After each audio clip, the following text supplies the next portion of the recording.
My name's Jeff Bajorek, and my career in sales has been a hell of a ride. And I want to bring you along with me. And if you prefer to sell things at a premium, if you never want to win a deal on price, rethink the way you sell. Welcome back to the Rethink the Way You Sell podcast. I'm your host, Jeff Bajorek. Today, I want to talk about personal branding.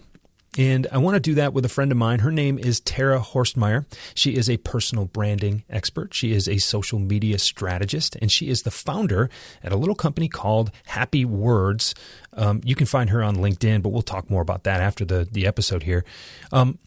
I struggle with some things.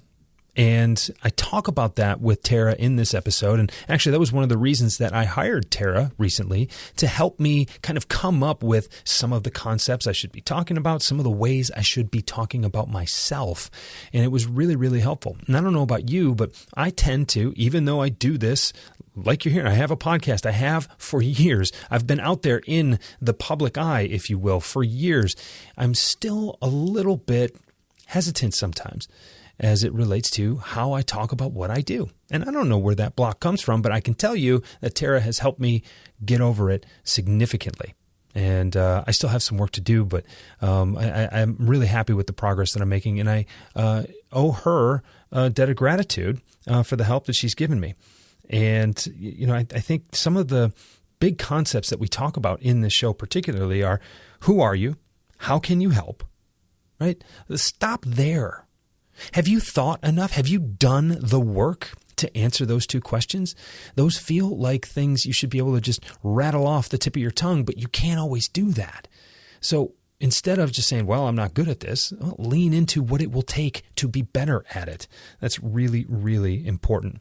We talk a little bit about tapping into your ego without being a total jerk. And near the end of this interview, Tara's going to give you one thing to start on right now. If you have not done any of this, she's going to give you the right place to start. And I'm telling you right now, even though it's not me starting here, I've been doing this for years, I'm going back to this because I think it's that valuable, and I think there's a lot for me to learn from this exercise as well. So enjoy this interview with Tara, and I will be back shortly.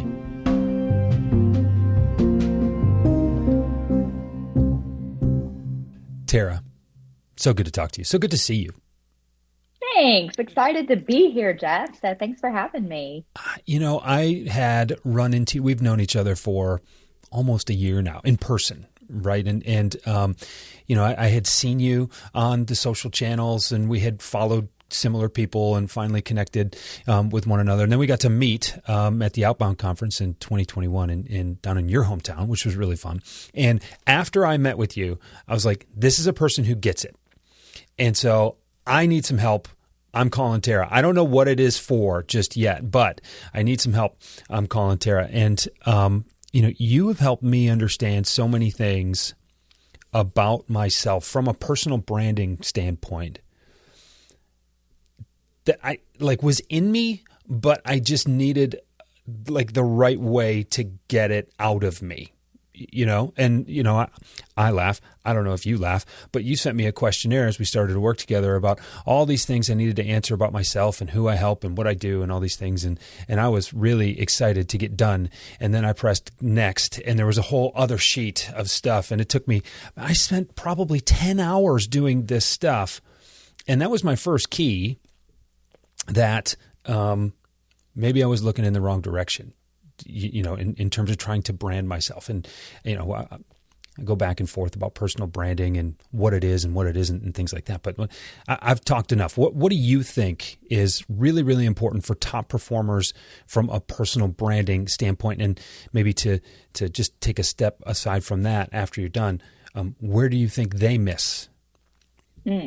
That's a great question. So there's so much that comes with the personal brand journey, because that's really what it is, you know, and when you're thinking top performers, specifically in sales, and what it means to develop a brand, the way I always looked at brand is a quote, I think even, you know, Casey Graham or someone, you know, who I was specifically when I was working with him at Gravy, he blazed the trail for me and he showed me what a personal brand was specifically by living it out. And so the way I always start, or the way I've always seen it, is everybody has a personal brand, whether you know it or not. You've got a brand with your family. You've got a brand with your friends. You've got a brand with your coworkers.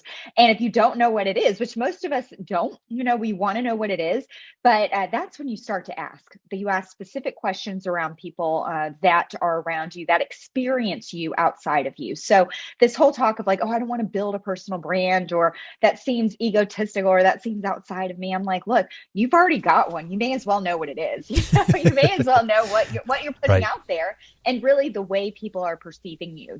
So whenever I talk with people about just creating or building or really being intentional, and Justin Welsh uses that word a lot, intentional about what you're putting out, it's not this whole fake idea of like, oh, let me go create this fake persona, put it out there, and let's see what happens. Because that's when people start to stress, and that's when they can't create content. They can't, do all these things because they're starting to feel inauthentic, because they're putting something out that isn't. And so how I love working with people is just showing them, number one, which is to your point of just deep diving within them, and saying, hey, you already have all this in you. You already have this expertise and these thoughts and these strong opinions and these passions.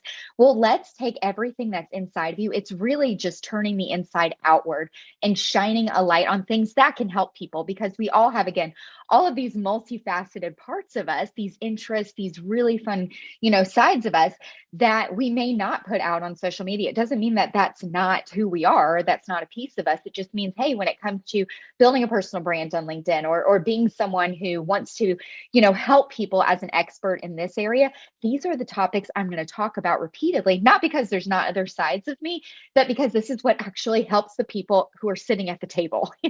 So why would I help someone if somebody's coming to me saying, hey, Tara, can you help me write? And then all of a sudden I'm talking to them about my love of, watching my son play baseball. It's like, they just don't correlate. Sometimes I can weave stories, sure, but ultimately I'm going to talk to you about what you came and what I can actually help you with in the moment. So any top performer looking to say, hey, why should I build a personal brand? Number one, because you already have one and you may as well put it out there. And then how do I go about thinking about it? That's when I say, okay, that's what starts with really being introspective about who you are, how you can help, what you're passionate about. Because my big mantra is, well, two things. It's always connection over perfection. So don't think about it. Think about connecting, but also sustainable equals attainable. So when you think about building your brand, specifically through creating content, which is on all social media platforms, you're creating some form of content, you've got to figure out what is sustainable for you, what is authentic, or if that's a buzzword, what's genuine to you. And that always starts with almost being your own therapist, of diving deep inside, taking the time to ask yourself questions. And it's always this therapy you probably felt where you're like, this isn't like rocket science. She's not asking me to like go out and do all these crazy equations, but it is hard work, because it's literally just bringing out what's already inside of you, but you've got to dig below those layers that you're used to talking about or seeking within you. I looked at that sheet and I was like, I don't want to. But at the same time, I was like, Jeff, why can't you answer these questions? You can. You just need to do the work. And that's what I did. And it's been so worth it. And so I can't thank you enough for that. But Jeffrey Gitomer taught me this, 15 years ago now. And he's like, look, people are going to be looking you up. You go to Google to look at your prospects. They're going to go look you up. What are they going to find? Are you proud of it? So that is your personal brand. You have one, whether or not you want it. And I think it was, as Keenan several years later said, digital anonymity is not a good thing. And so those were my driving forces to get going. But then I didn't know where to go. And these were the two things that get in my way. One is less in my way than the other is right now. But the first one was, do I have something worth talking about? Right. And what happened to me and what I almost needed to have happen to me was I had people tell me, Jeff, no one's talking about it like this, right? And I didn't. So I think the assumption that I came about this intuitively, doesn't everybody else come about this intuitively? That makes it like, why would I talk about something that everybody already knows, right? They don't know. That's what I've learned, and I'm mostly turned that corner. But the other thing, Tara, is I know how talented I am. I know how good I am at what I do. I know because I've had clients tell me how impactful I've been to them. And if you're listening right now, any one of your customers, well, not any one of your customers, but a lot of your good customers are willing to tell you how great you did for them if you're only willing to ask. But I'm still not good at talking about myself. That ego part of me is something very, very scary for me. I try to eliminate ego from my decision making. I try to make very calculated decisions. I try to be humble. I try to do all those things that we're taught here to do, right? Like as you're growing up, right? How do you shed just enough of that to be effective without being an ass? Yeah, seriously. And that's the difference between having that humble courage and boldness and confidence, and that confidence versus conceit. And that really, to me, is the key of unlocking all of this, is because when you are confident that you can actually help people, that will help you move from saying, you know what, not do I don't have to put this out there. I don't have to create content. But let me tell you, if I don't, that I'm actually missing out on helping people, because when you start to put people as the end result to everything you do, it actually emboldens you, and it makes you so much more confident in everything that's already inside of you and how you do it. Now, I do think that we all have to bring our EQ to the party. I always say this. I'm like, there's IQ, and my husband works, with like highly technical, incredible, smart people, and so we always talk about, like, gosh, you've got to have the IQ. But when you start putting that outward and you start, talking about what you do and how you do it, it really is the how. It's how you show up. It's how you start to communicate all of that. Now, are you saying, are you basically putting the eyes and saying, look at me, how great I am? No, the way we do it is we say, hey, I can help you be great. Look at you. Look at how great you can be. And that's really the key. And for me, because I'm the same way, I'm a trained editor. I'm like, don't put my name in lights. I'm not the reporter. I don't have the bylines. I literally get giddy when I can make someone else better, when I can help them. It's the whole, be a hero of your own story, and it's in vogue, as it should be. But for me, I think in a lot of us who are helpers and at our heart, that's just how we've always lived, of like, hey, I don't need to be the one, getting all the accolades or that. But my biggest accolade is when I can help someone else be better. Well, guess what? We can't do that in a digital age if we're not putting ourselves out there, if we're not being a magnet to say, hey, if you are this person, I can help you. I can actually help you because of all these things, not because, oh, I'm the best person in the world and nobody else can, but it's, look, I've got some really interesting perspectives that have been born from experience, from expertise, from all of these that can help you. Because ultimately, I'm not up here talking to myself. I'm up here talking to you. And so the more we hide and the more we basically just kind of cowering back saying, like, I'm so afraid of putting my thoughts and my opinions and my expertise out there, that's actually not helping anybody, but ironically, our ego, because we're going to start to live in a little, ivory tower of perfection instead of getting out of our tower, coming down to the streets. I always say, kick it in the streets versus the ivory tower, and make it a point to connect. To actually connect with people, to talk, to put your voice out there. And the more you do that, and the more, like you were saying, you talk to great customers, you talk to great clients, and they embolden you, not because you're so great, but it's, oh my gosh, you helped me be so great. And then when we can start to put that narrative in our head, at least for me, it helps kick that imposter syndrome. That happens daily. I have not conquered this by any means, but it really helps me be like, I'm not afraid to share how I can help people, because I genuinely can help people, so I'm backing it up with substance. Well, so let me respond to that and let me rebut that a little bit, because, and I agree, the imposter doesn't ever completely go away, but the imposter is nowhere near where it was for me when I just got started and thought, yeah, let's give this a shot. I don't feel like I run into that stage fright. I don't feel like I get the same amount of butterflies before a prospect call. Like, I know I bring me to the table, and that's something big. I still don't feel comfortable proactively talking about that. Mm-hmm. Yeah. Is there a difference, or am I just fooling myself? No. So I think the difference is too, it's like, anytime you're reaching out one-on-one, or anytime you're having a conversation, that's what you're having. You're having a conversation. Now, when you're the one starting it, that can feel very intimidating, because it's like, well, nobody asked me. So why should I go out and be the first one to say something? Well, the thing is that when you are invisible, nobody's going to keep asking you, so you have got to be your own cheerleader and your own megaphone if you don't have a team around you doing that. But ultimately, this is why I always talk about, again, the how you position it, because I could write have the same bottom line of this is great, buy my service. But how I'm presenting that is going to feel like fantastic, because it's ultimately, if I do it in a storytelling or show someone, or 99 out of 100 times let other people tell that story with me and for me, versus me just standing up here with my megaphone. Some people have no problem with that. That's not me. That's just not how I roll. That doesn't feel good to me. But again, when I can allow my own impact and results and experience to do the talking for me, it doesn't feel so much like I'm just, standing out here by myself having a one-way conversation of, hey, look at me, I'm so great, versus the how I do that and how I show people it's saying, hey, I've helped people. And yes, I might be taking a proactive step because, quote, nobody asked me. But yet, if nobody's asking me, then I need to be the one to go first, because that's what gets the conversation going. So now they do start asking me, they do start coming, and they do start saying. So sometimes we've got to put the cart before the horse. But if you don't, you're never going to have that horse. You're never going to be running that race. So it is, I think, I know it's an act of courage, but yet I really think when we do, it's the how we're doing it, and it's the words that we're using, and it's the, the voice that we're showing. And it really is something that you can do without it feeling like yucky and I'm self-promoting versus, I'm just putting out how I can help people. You said something there that clicked with me, and that it's accountability to the outcome. Of course, everybody wants, and I talk about this with prospecting all the time, right? If you have enough inbound leads coming in, then good for you. I haven't met very many organizations where they have enough. They certainly have some. Referrals are great. But if you have enough coming to you, then great. If you don't, well, then you got to go find them.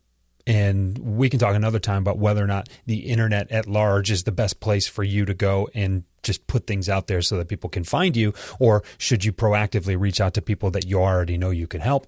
That's for another time. But I agree with you. Like, look, if this is the way you're committing to, and it's not enough, well, then you got to change the way you're doing things, right? If you were doing what needed to be done, you would be getting the results that you're looking for. One quick thing before we have to wrap here.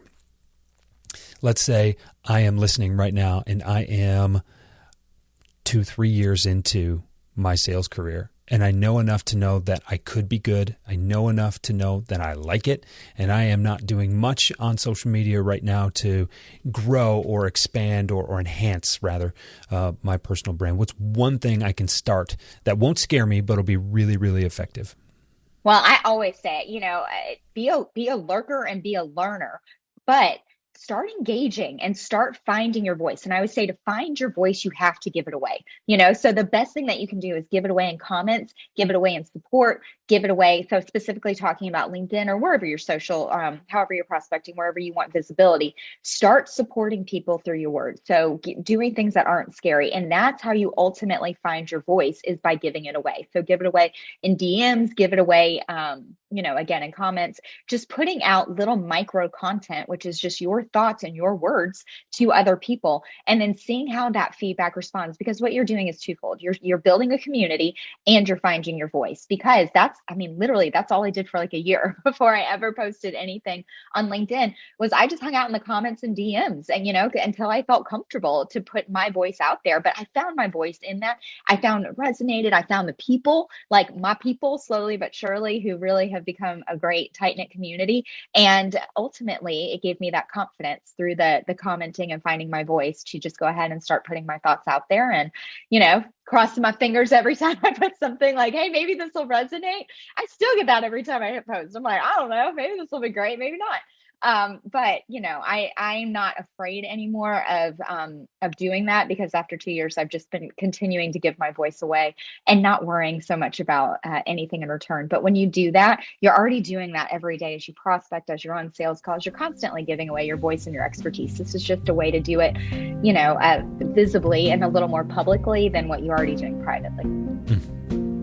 Thanks so much. This is great advice. You've untied more knots in my head, and I can't even begin to speak for the audience at large right now. So really appreciate what you do, Tara. Oh, thanks, Jeff. Thanks for having me.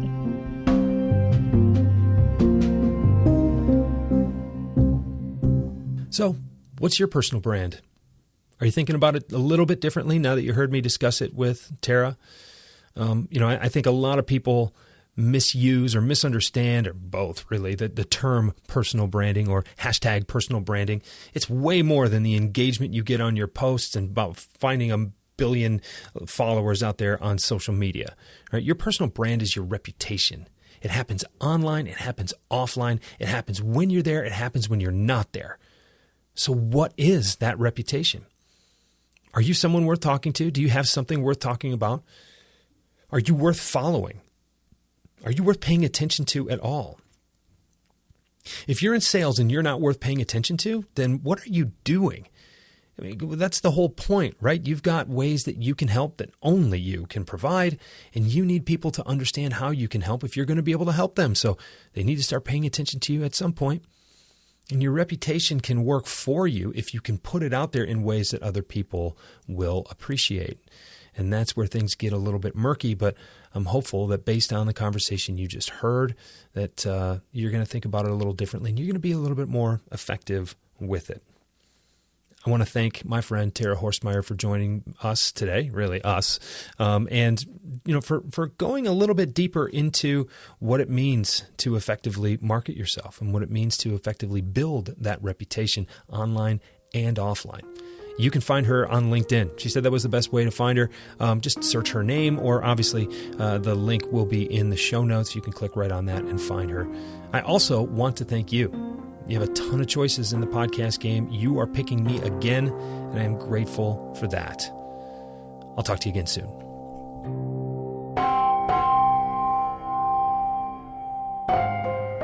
Rethink the Way You Sell is a Pod About It production. It's mixed and edited by Doug Branson, with music by Blue Dot Sessions and Doug Branson. This podcast is masterminded by Jeff Bajorek.